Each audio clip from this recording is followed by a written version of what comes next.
Hello, this is Chef John from foodwishes.com with perfect polenta. That's right, we're doing polenta, or as I used to call it as a kid, polenta. Yes, my mispronouncing ethnic food words goes way back. But anyway, we did get a ton of requests for this after you guys saw it underneath our pork and milk video. And you know me, I'm kind of a people pleaser. And I have been wanting to do an updated polenta video for a long time, so here we go.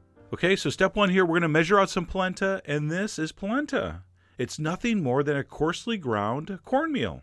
And we're going to go ahead and measure out 1 cup of that. And the classic ratio for polenta to water is 1 part polenta to 4 parts water. But I like to go just a hair under the 1 cup. All right, so we're going to call this a scant cup, meaning we're going to fill it almost to the top, like 95% of the way. But anyway, we're going to measure out a cup and set that aside while we heat our liquid. So I'm going to put 4 cups of water into a saucepan. You could certainly use chicken broth for this. I often do. But for this recipe, I decided to keep it vegetarian. I know we got a lot of those people, I just did air quotes, that watch the channel, and we love you guys too. So every once in a while, I do like to throw the vegetarians a bone.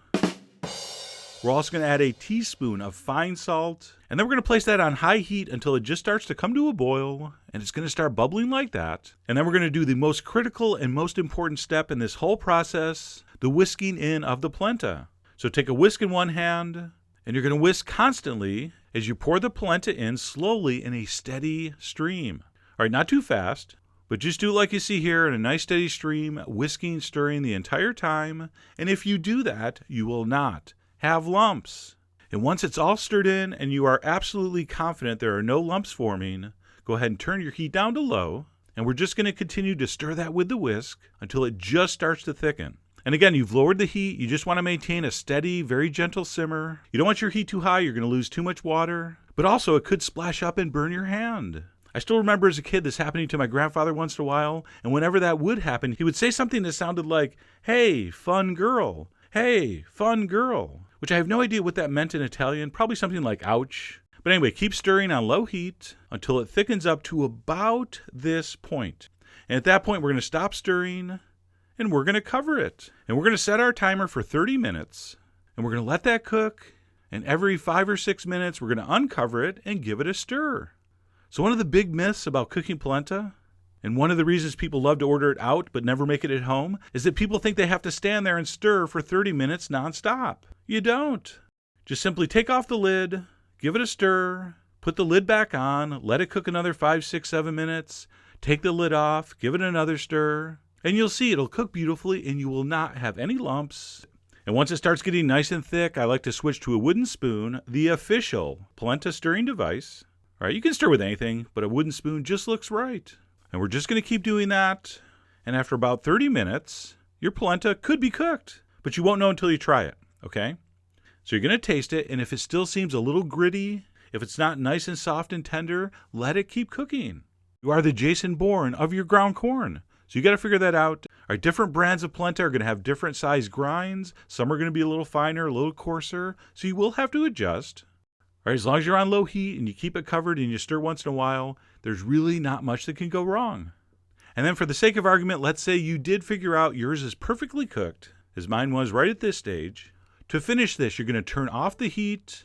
You're going to throw in a couple tablespoons of butter. You're going to give that a stir till about half the butter's melted. And then we're going to throw in a whole bunch of grated Parmesan cheese, the real stuff, the Parmigiano Reggiano.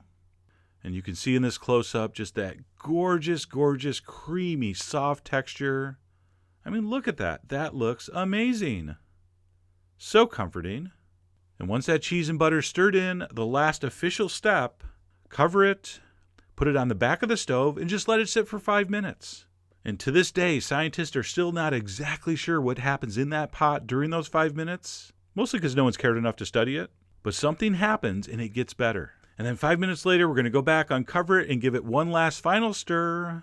If you're smart, you'll taste it one more time and adjust for salt if necessary. And at that point, we're ready to eat. And if you're thinking, that looks a little soft, if I put a bunch of saucy meat on there, it's going to turn into a soup. It does not. As this sits for a few minutes, it really firms up. And even though we're usually going to serve this with some kind of meat that has a gravy or sauce, it really does hold up well. And of course, you could serve it as is, or you could decorate it with a nice slice of butter and a little more freshly grated Parmesan, if for no other reason than to just watch that slice of butter melt on the top. That's always one of the great sights. And then we're going to give it a taste. which if you did everything as instructed should be incredible. Smooth, sweet, creamy, a little cheesy. Just a perfect base for any kind of saucy meat or stew. This pork and milk was just absolutely stellar on it, but so would a simple fall vegetable and mushroom ragu. That would be fantastic on this, all right? So anyway, there you go, perfect polenta. Like I said, we got a ton of requests for it, so I was more than happy to do this demo to show you exactly how simple and foolproof polenta can be. So I really do hope you give that a try. Head over to foodwishes.com for all the ingredient amounts and more info as usual. And as always, enjoy.